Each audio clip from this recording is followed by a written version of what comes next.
Pero también tiene que ver con formas, digamos, de gestión y del ejercicio del poder a través de las emociones. Entonces, hoy día los medios de comunicación están estructurando una serie de estrategias emocionales con las cuales, digamos, están inmovilizando a la sociedad en su conjunto.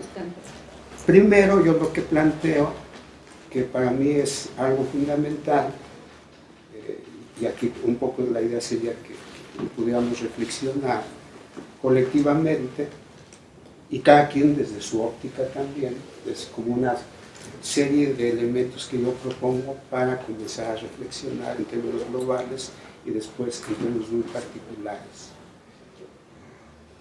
Un primer gran problema que nos enfrentamos hoy es que vivimos emocionalmente y vivimos haciendo la historia en tiempo real, lo cual provoca que no haya una memoria colectiva, sobre todo en términos de participación política a nivel de nuestras experiencias cotidianas.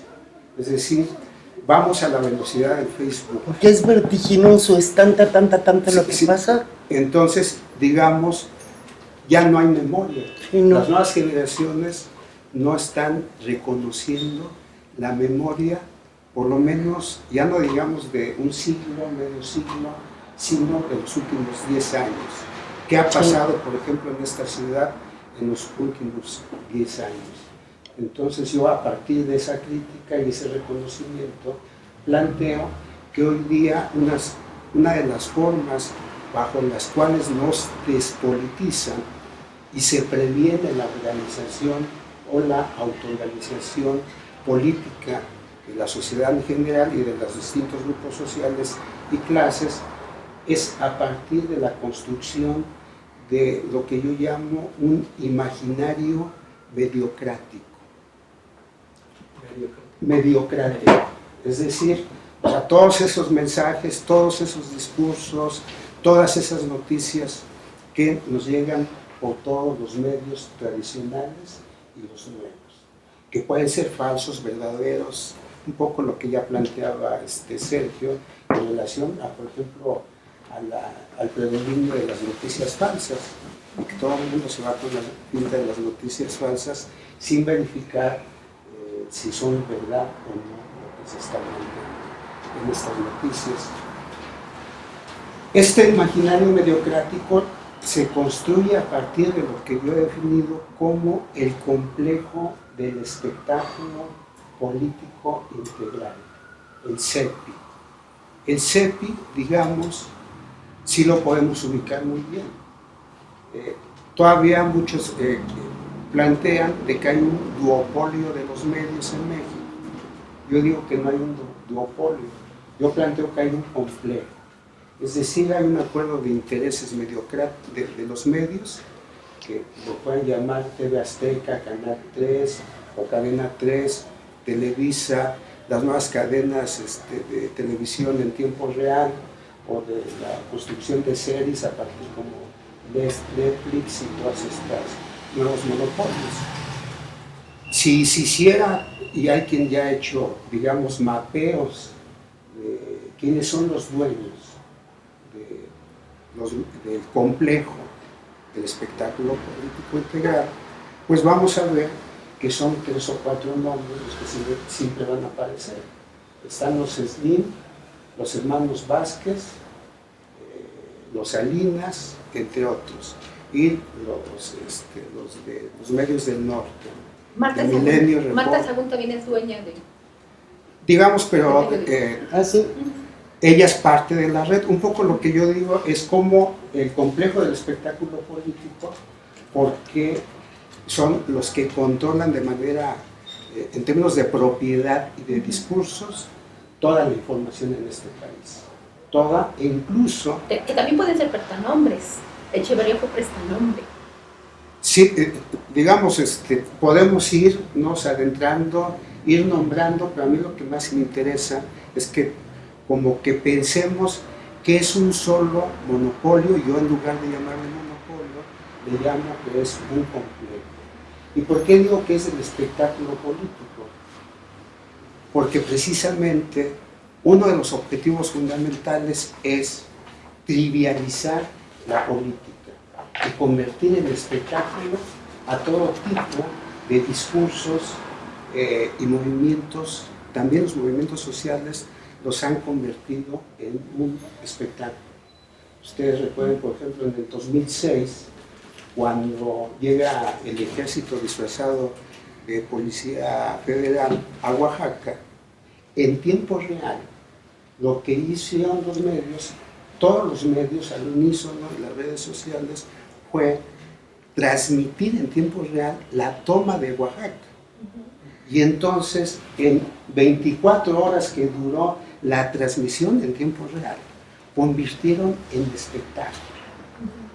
A ese movimiento lo criminalizan, lo estigmatizan, pero con un cierre de tijera por el lado, digamos, militar. Entonces yo lo que planteo es que hoy seguimos viviendo, por lo menos desde hace 20 años, por lo menos desde 1994, vivimos lo que yo llamo una guerra mediático-militar. O sea, todos los movimientos sociales en este país han sido, digamos, atacados, derrotados la mayoría de las veces con dos estrategias sincronizadas: la mediática y la militar. La mediática para ganarse las mentes de la población en general, y la militar, obviamente, en términos territoriales, para despedazar los movimientos. Entonces yo planteo que vivimos una guerra mediática, militar prolongada, que hizo aquella idea que tenía Mao, lo de la guerra prolongada popular. Pero en este caso, quien se apropió de esta estrategia en términos políticos y mediáticos es el sistema y el capital en este país. Entonces, esa es una de las primeras elementos que propongo como para reflexionar, que estamos en medio de una guerra mediático-militar. En términos ideológicos y en términos de manejos de las emociones, hay una palabra que es fundamental y que hoy día está en el discurso y también en la vivencia, pero sobre todo en el discurso de la crisis. Digamos que hay un manejo muy sutil del discurso y de la situación de la crisis para crear toda una mentalidad y toda una emocionalidad en la población mexicana para aceptar, digamos, los efectos de la crisis. Los efectos como el recorte presupuestal en las instituciones estatales, los efectos en la precarización del empleo, los efectos en la disminución, digamos, de la inversión pública, por ejemplo, en la ciudad. La crisis es una forma de dominación, de control, tanto emocional como ideológico como económico. Entonces eso produce fenómenos, por ejemplo, como los que se dan en tiempos electorales como los que estamos viviendo. O sea, ¿cuál es el fenómeno más micro de la crisis y del uso político de la crisis? Es la venta y compra del voto. ¿Qué, perdón? La compra y venta del voto. Digamos, pensemos, porque así es una realidad así concreta, municipios como el de Chalco o Los Reyes en el Estado de México, en el contexto de las actuales proceso electoral en el Estado de México, en donde están ofreciendo 8,000 pesos por voto. O sea, y ya no se esto significa la pulverización de toda postura ideológica y antisistémica. O sea, porque se reduce la política, por un lado, como espectáculo y por otro lado, como mercado. Y entonces yo, entre comillas, ciudadano, habitante precario, sin empleo, doble o triplemente explotado, sin derechos, etcétera, etcétera, puede llegar cualquier partido político, cualquiera, y llegar a ofrecerme 8,000 pesos por un voto. Entonces, allí es donde yo planteo que está la desaparición de lo político y la política. Entonces estamos frente a ello. Ya no estamos frente a una crisis política. Yo plantearía que estamos frente al hundimiento de la política. O sea, soy sumamente escéptico en esos términos, pero yo digo que no hay mayor optimismo que ser escéptico. Porque cuando somos escépticos, entonces tenemos que pensar todo de nuevo para reflexionar y encontrar otro tipo de acciones. Un elemento fundamental hoy día a reflexionar es el tema del Estado dentro de este contexto.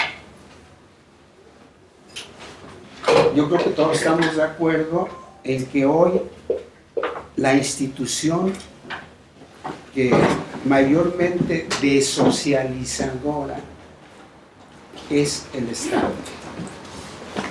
O sea, el Estado y la clase política diariamente nos aplican una pedagogía desocializadora. O sea, todas las noticias y todos los ejemplos de la desocialización las sintetiza la clase política. O sea, son los rateros, o sea, son los delincuentes, son los acosadores, son los que encuentran en el sexo como mercado. Digamos, vean, toda la pedagogía del Estado es inversa, digamos, es antimoral, antiética, porque es la institución netamente desocializadora.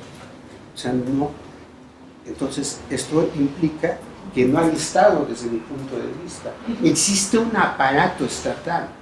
Nosotros tenemos interlocución con el aparato estatal, con los funcionarios, pero no hay un Estado que, digamos, que medie con la sociedad, que, digamos, aplique otro tipo de pedagogía para que el individuo sea libre o defienda sus derechos. Sino el Estado había que buscarlo en otros lugares, o el verdadero poder. El verdadero poder, y hay ya miles de datos sobre el poder, el verdadero poder sería dado a partir de las redes entre poderes públicos y privados y legales. Un ejemplo de este poder, de esta asociación, llamémosle pública-privada, y hasta es una figura reconocida jurídicamente, o sea, las APPs existen en todos los niveles de la economía, la política y lo social. O sea, un cártel es una asociación pública-privada. Digamos, los huachicoleros son una asociación pública-privada, pero además con base social real. O sea, las comunidades en Puebla, o sea, son reales, las comunidades están asociadas a la APP huachicolera, en donde hay una relación entre funcionarios de Pemex, el sindicato, los partidos, las autoridades municipales y obviamente los pobladores de la zona. Relación y sociedad. Territorial en este caso. Son socios. Sí, por eso es una asociación pública-privada, yo lo digo en esos términos. Entonces, estamos frente a esto, digamos, no existe el Estado como nosotros lo conocíamos. O sea, yo personalmente no soy, o yo trato de debatir con todos aquellos que plantean que hay un narcoestado. O sea, cuando yo planteo esta idea de la APP en todos los niveles, estoy hablando que hay mayor complejidad a esa noción que es muy simplificadora de la realidad del narcoestado. Porque pareciera que segmentos de la sociedad no participan de lo que hace el Estado. O sea, ¿cómo podemos reflexionar? ¿Cómo podemos trabajar con una sociedad tan diversa en las cuales muchas comunidades están relacionadas con eso que llamamos, o que se llaman los medios de comunicación públicos, como crimen organizado? O sea, hay grandes segmentos de la sociedad que participan directa o indirectamente en los negocios del crimen, de eso que llaman el crimen organizado. Entonces, estamos en una sociedad que no es sociedad, es una antífrasis de sociedad. No, vivimos en un desarrollo social distópico. Distópico aquí querría decir cómo prevalecen todas las tendencias negativas en la sociedad en términos éticos, en términos morales, en términos económicos y en términos políticos. Entonces, yo cerraría esta primera aproximación planteando que hoy día tendríamos que pensar bajo otro tipo de conceptos y otro tipo de herramientas de análisis el actual fenómeno de violencia a nivel de la economía, la política y la sociedad, porque eso también nos puede dar luz de por qué muchos ciudadanos, vecinos, compañeros no están participando para, digamos, detener todo este tipo de políticas. Y yo sí plantearía, en términos ya más del actual contexto, que ningún partido político ni ninguna figura política actual está fuera de esta lógica. Todos están, pero involucrados, pero entonces habría que pensar bajo otros conceptos y otras ideas esta realidad. O sea, ya frases como el narcoestado y todo este tipo de cosas, desde mi punto de vista, ya no nos ayudan a reflexionar y a pensar la situación. ¿Podríamos decir que ya no hay Estado? No hay. Ya lo dijo, no hay O Estado. quién cumple las funciones Los ciudadanos. de eso que llamábamos el Estado. Los ciudadanos. Los ciudadanos son los que salen a trabajar por el Estado. Si no me responde mi delegado, yo respondo, yo doy resultados, apoyo a los ciudadanos. O sea, somos los mismos ciudadanos los que vamos realizando el trabajo que debería de ser el Estado. Y las organizaciones de la sociedad civil, algunas, sí están trabajando o estamos trabajando.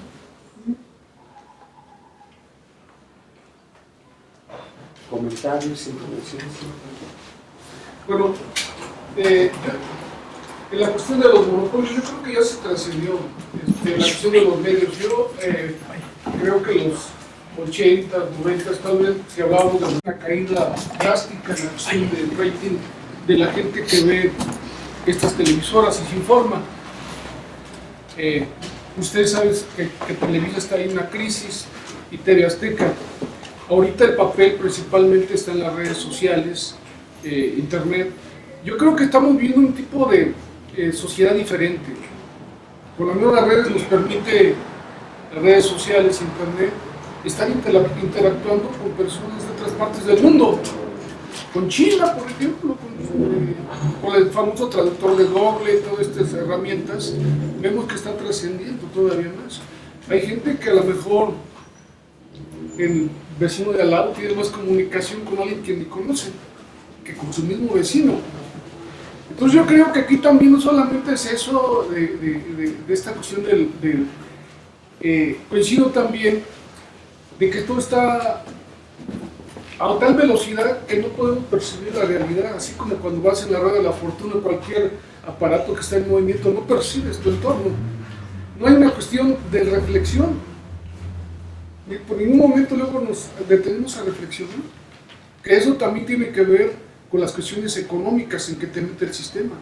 La gente ya no trabaja las condiciones de 8 horas, que si alguna vez se lograron, entre paréntesis, ya no está, ya la mayoría de las personas tiene que sobrevivir con jornadas de trabajo más amplias. los ves, por ejemplo, inmediatamente, por ejemplo, un ejemplo, los taxistas, dicen, pues, yo trabajaba 8 o 10 horas y vivía bien, ahora tengo que tener jornadas de 14, 12 horas para poder sacar, para poder sobrevivir. Y yo creo que también es eso, la falta de reflexión, la cuestión de la dinámica del sistema, y que también hay una saturación de información. Se desvaloriza la información porque prácticamente todos somos reporteros, todos somos actores, cualquiera puede subir un video y se vuelve un actor. Ya no dependemos de las televisoras para poder nosotros manifestarnos públicamente a otras partes, con otras personas que ni conocemos, pero ahí estamos. Tú, por ejemplo, ¿cómo te explica que nos explicamos que haya videos de 2, 3 millones de cualquier cosa chusca que hace cualquier persona? Entonces yo creo que estamos también en una transición de los medios de comunicación tradicionales, de la televisión, la radio, la prensa escrita, a otro que es ya más directo. Vemos, por ejemplo, en Facebook esta cuestión que a mí me sorprende, ¿no? Donde prácticamente estás transmitiendo en vivo con una aplicación. Entonces yo creo que se nos está rebasando, y aquí también es el contacto real, estamos perdiendo el contacto real para contar nuestra problemática. A mí me sorprende que cuando vas a un restaurante o vas en cualquier parte en el autobús, nadie, con todo respeto, nadie voltea a mirar al otro, a la muchacha, pues, es atractivo, ¿no? Todos estamos centralizados en el WhatsApp, en el Face, escuchando música. Nos hemos vuelto una ciudad autista. Finalmente yo creo que esa es la realidad, lo más, el síntoma de nuestros días, el autismo. Ya no llega, ya nadie se avienta un rollo ahí tratando de encender las masas porque todos tienen audífonos y nadie te pela. Bueno, ahí le dejo.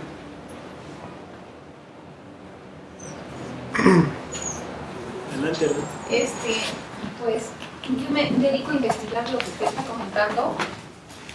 Y quiero decirle que Televisa ya compró parte de la tecnología, no recuerdo en este momento, pero como dijo el compañero Efraín, Televisa tiene una caída económica, igual que Canal 13, pero pues ya lo asesoraron al señor Luis Televisa y empieza a comprar medios, de tecnología. Lo de la tecnología, si usted dice, y Efraín dice que esto es importante, sí, pero tenemos más riesgo, porque ahorita yo me comunico con él y le mando información, y ya cada uno tenemos un expediente, tanto en Facebook, que ya compró también WhatsApp, que me había dicho el gobierno. Entonces Facebook es dueño también de WhatsApp, y se supone que no eran otros dueños. Entonces Facebook sabe todo lo que nosotros escribimos, y de WhatsApp pues mandamos información. Entonces es una trampa. O sea, yo hablo con algunas gentes que inclusive viven en la calle o escritores, y mencionen que los medios de comunicación por eso los inventaron. Anteriormente los curas nos llevaban a la iglesia y nos confesaban, y a través de los curas pues se sabía lo que iba a pasar, lo que íbamos a, cómo nuestros héroes se podían reunir y cómo podían ir avanzando en la revolución. Para eso se inventó la religión, y para eso se inventaron las iglesias, y para eso se inventó la confesión. Ahora exactamente, si ustedes te ponen ahí, ¿qué estás pensando? Y pues pone ahí qué estoy pensando, y qué voy a crear, y qué voy a revolucionar, y con quién me voy a comunicar. Ahí te lo preguntan, porque te están vigilando. Estamos vigilados ahorita a las 24 del día y nos encanta. Yo también me meto ahí, yo también mando información, que no es muy buena la información que mando. Siempre le estoy pegando a todo el mundo. A lo mejor ustedes me conocen, yo soy activista. Entonces, pues no, la mayoría de los partidos no me quieren, ni los funcionarios, yo tampoco los quiero, porque no trabajan, nada más cobran. Entonces, ¿qué tenemos que hacer? Pues los medios de comunicación sí son importantes, pero pues no utilizar tanto esos medios para nosotros estar mandando lo que nosotros vamos a planear hacer, porque de inmediato se enteran lo que estamos haciendo. O sea, sí los podemos utilizar para saludarnos, para, no sé, bromear.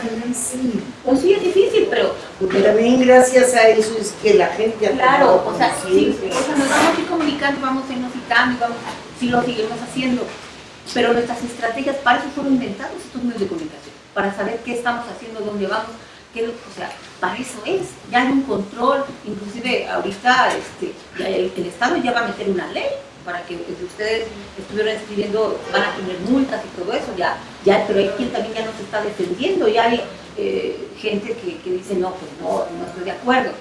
Pero los medios de comunicación actualmente, todos están comprando, o sea, todos. Inclusive Carmen Aristegui pertenece a la familia Posadas. Me cae bien Carmen Aristegui. Usted investiga, pertenece al grupo de la familia Posadas. ¿Quién es la familia Posadas? ¿Se acuerdan? Sí. Los dueños de hoteles. Ella es la presidenta. Olegaria. Ajá. Ella es la presidenta y dueña del canal de televisión del New York Times, que el dueño es Carlos Slim ahora, allá en Nueva York. Y ella es la directora de ahí. Yo platico con Celeste, me dice Celeste Sandeniera, yo platico con ella, es mi amiga, y me dice, Pati, ¿tú confías en el canal? Y dice que sí, me cae bien y me gusta, y pues tiene tantos millones de seguidores. Pero ella también tiene muy buenas relaciones. ¿Y por qué no la han matado? Pues porque ella también conoce todo el tejido que pasa. Claro, le dan la oportunidad pues, de que nos comente cosas. Además es una manera también de distraernos. Es bueno.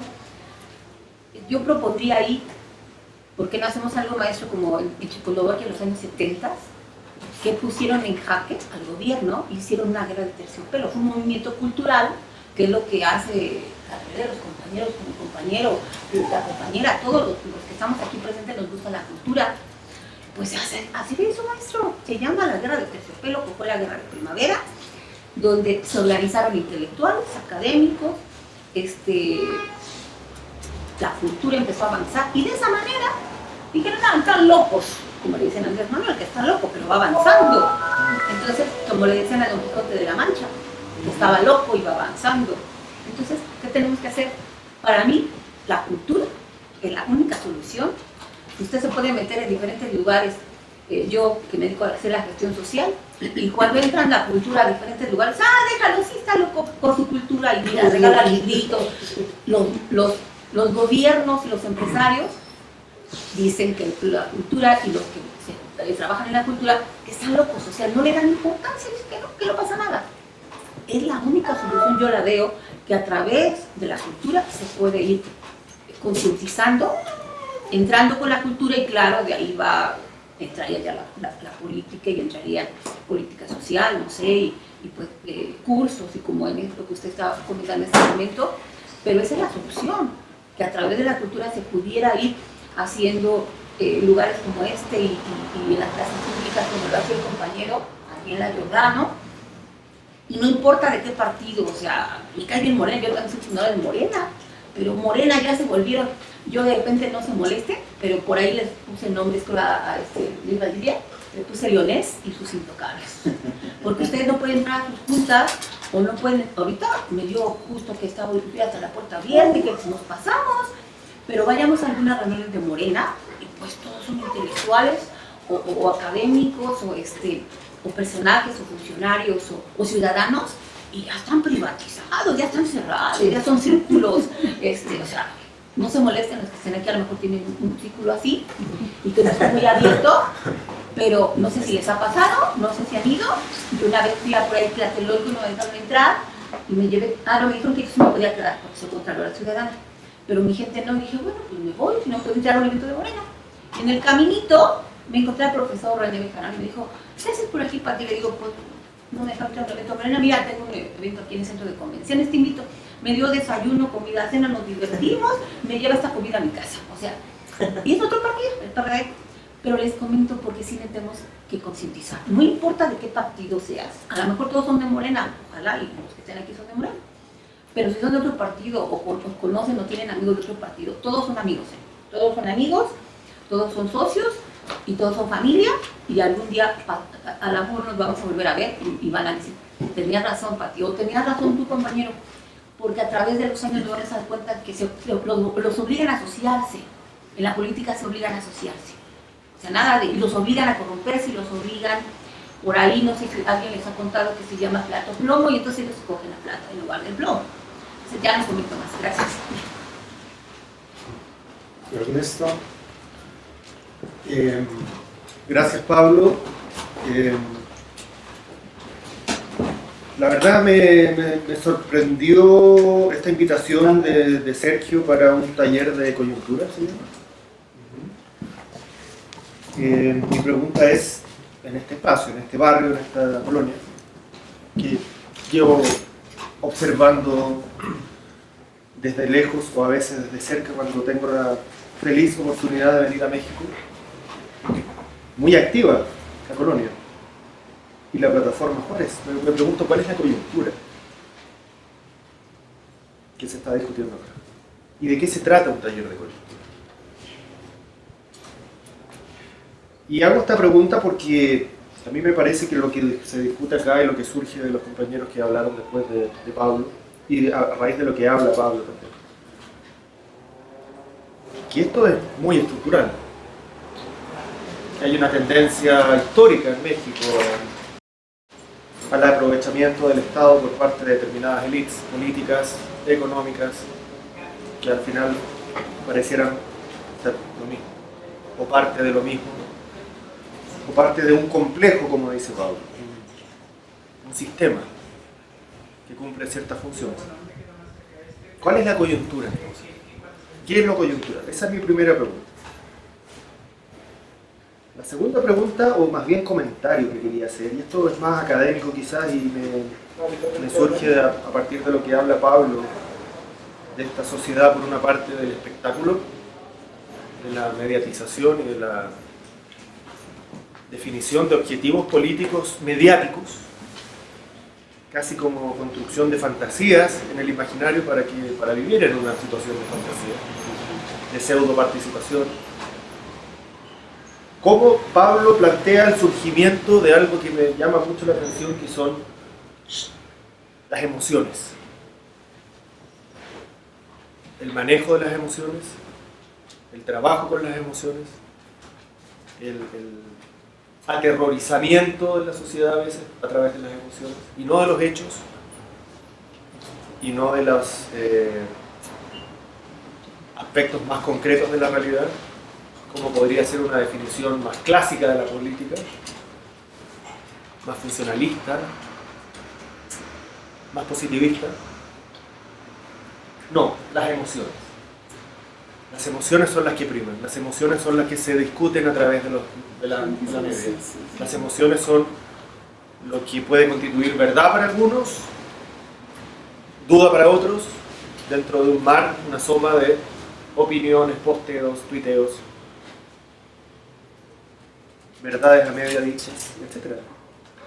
Yo ahí veo que en mi país, Chile, los partidos más conservadores, o los partidos más bien cuya verdad o cuya narrativa se acerca más nítidamente a los intereses de las clases elíticas, empresariales y al poder del capital, han jugado de una manera increíble este manejo de las emocionalidades, de la construcción de los miedos y de las aspiraciones sociales y del manejo de ellos.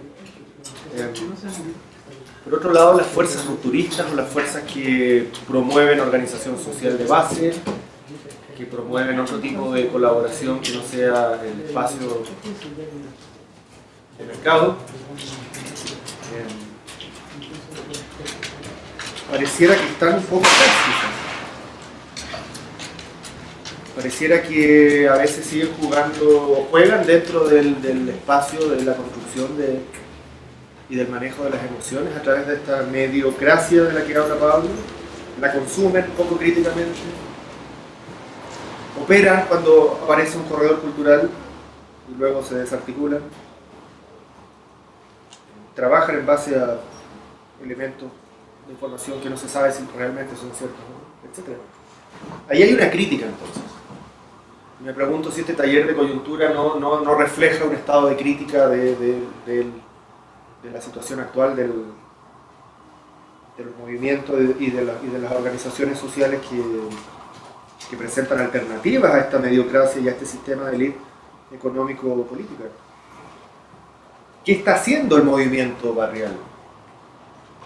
¿Qué está haciendo el movimiento social en esta sopa de emociones y de narrativas que algunos llaman posverdad? A mí la verdad es que este tema de la posverdad, el concepto de la posverdad, para explicar, lo encuentro parte de la misma sopa mediocrática también.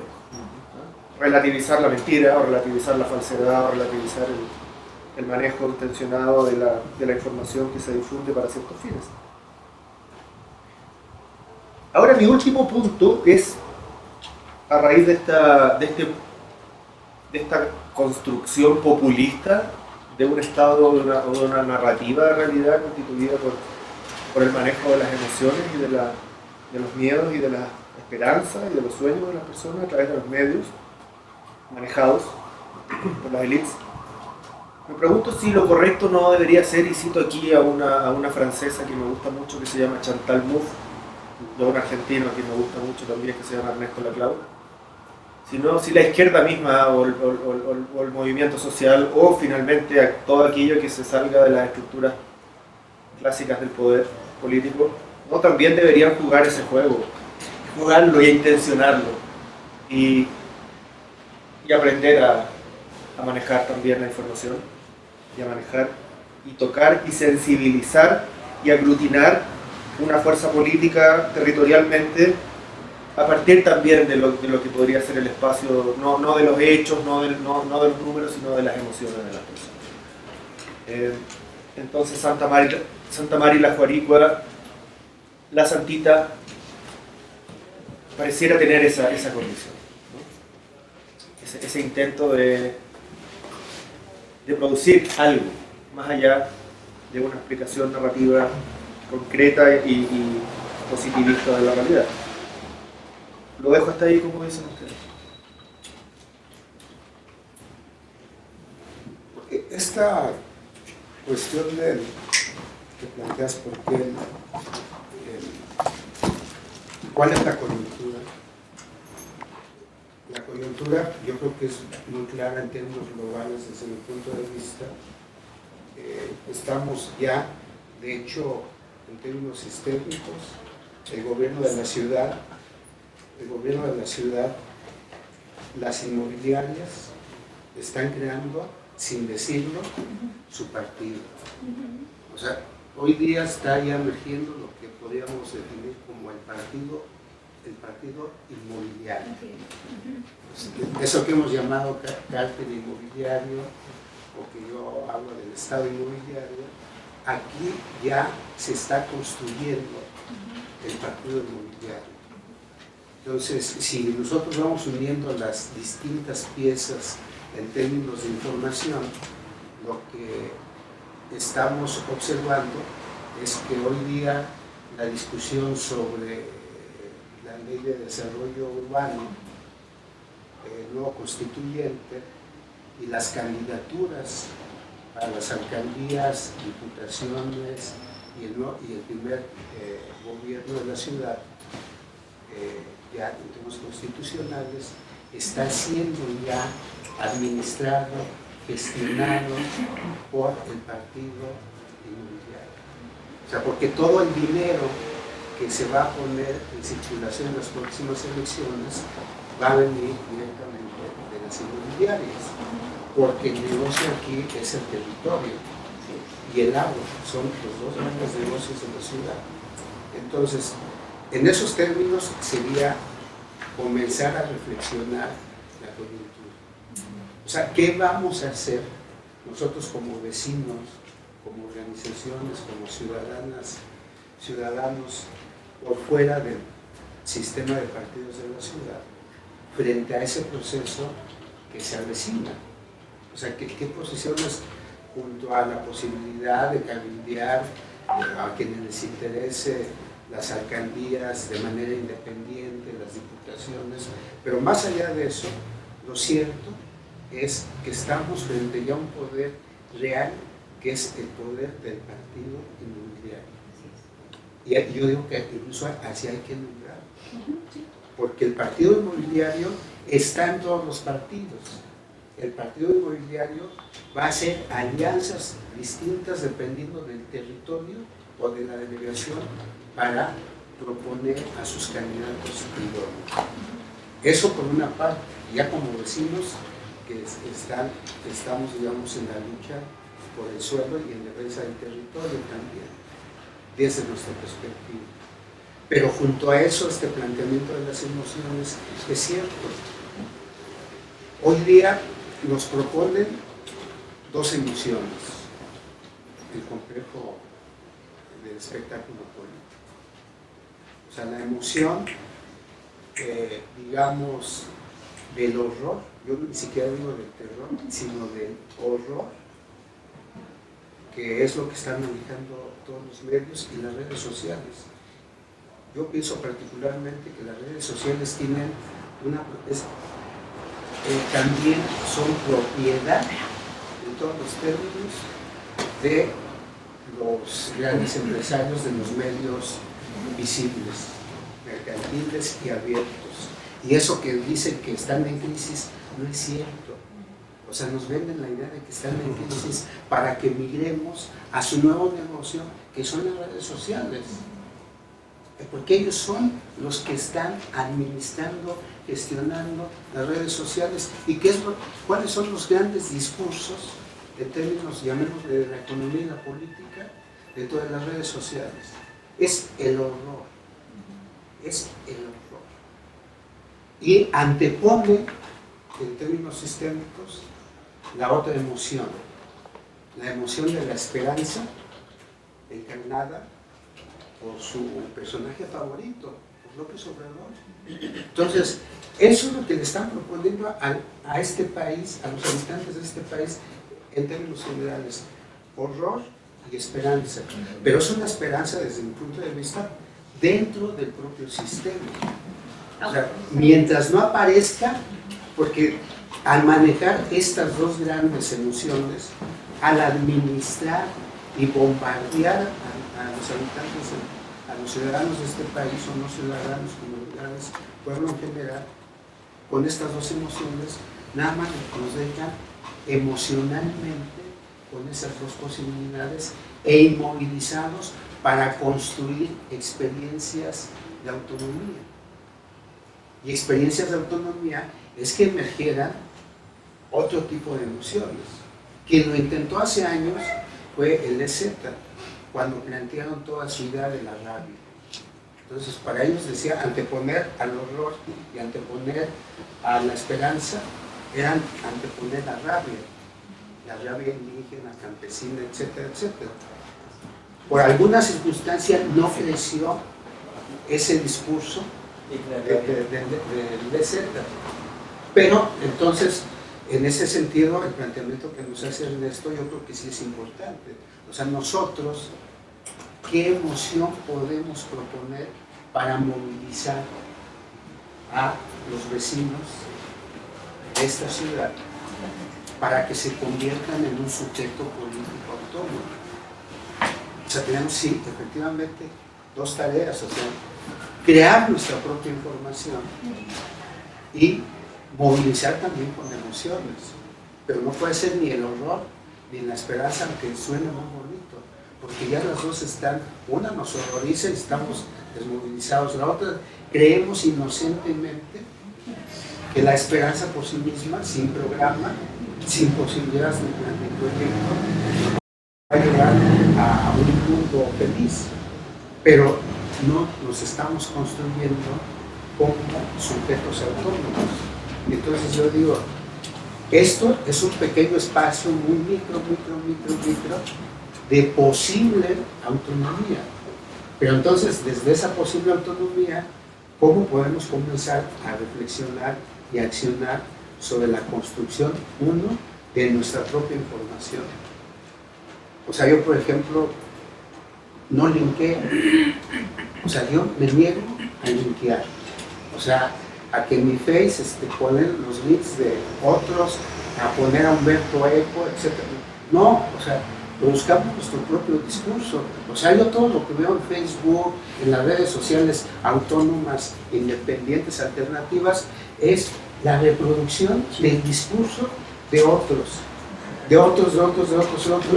Y entonces, de pronto, por ejemplo, en la universidad con mis estudiantes, siempre me están linkeando revistas, libros, pero nada más los linkean porque no los lean. Y yo les digo, yo nada más converso en Facebook, yo digo, pues aquí hay superpensadores, filósofos, sociólogos, porque leen mucho, ¿no? Pero en realidad no lo leen, nada más es una práctica de blanqueo. Es decir, no producimos nuestra información. Y entonces, una de las tareas o uno de los objetivos del taller es que nosotros produzcamos nuestro discurso y nuestra información para, ahora sí, distribuirla. En ese sentido yo entiendo la apropiación de las redes sociales, por ejemplo, crear nuestros propios discursos. De pronto, yo personalmente no comulgo mucho con el análisis de Lorenzo Meyer, por ejemplo, o de Lenita Poniatowska. A ellos por principio no los limpiaría. Pero como está Juan Pérez, que es un buen pensador a nivel popular, y no lo difundimos, porque preferimos difundir a los superstars. Entonces eso quiere decir cómo tenemos interiorizado el discurso hegemónico, que nos impide crear nuestros propios discursos, nuestros propios personajes. O sea, ¿por qué no reconocer a nuestros propios intelectuales y personajes? O sea, cualquiera de nosotros somos intelectuales como cualquier intelectual que escribe en Nexos o aparece en la televisión o que escribe en La Jornada. No, o sea, La Jornada tiene mucha difusión. ¿Por qué vuelvo a linkear, ¿no?, a distribuir la información y la crítica de La Jornada? Yo no estoy de acuerdo con su crítica. Yo creo que soy más profundo en mi crítica que muchas de las cosas que ahí aparecen. Pero entonces yo tengo que hacer mi esfuerzo aislado para distribuir un discurso crítico alternativo, porque finalmente es un discurso, yo lo digo en La Jornada y Proceso, porque nosotros seguramente a fuerza que leemos La Jornada y Proceso, ¿no?, porque toda nuestra tribu lee La Jornada y Proceso, pero yo no creo o veo a esos discursos en términos críticos.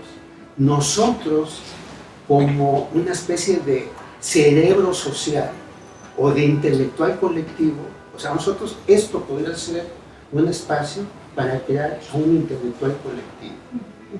O sea, que del taller como tal, sin firmas de los individuos, sino como colectivo de reflexión, sacar los documentos y distribuirlos. Eso es un pequeño comienzo desde mi punto de vista de apropiarse de los medios de otra manera, pero también creando nuestra propia información, nuestro propio discurso, nuestra propia crítica. Un poco eso sería. Y sin leer a los otros, pero apropiárselos, digerirlos y traducirlos en una crítica y en un discurso. Y yo creo que estamos en un momento coyuntural en donde debemos también de conquistar el espacio público de los medios con un discurso alternativo. Y yo digo que un tema fundamental, de verdad,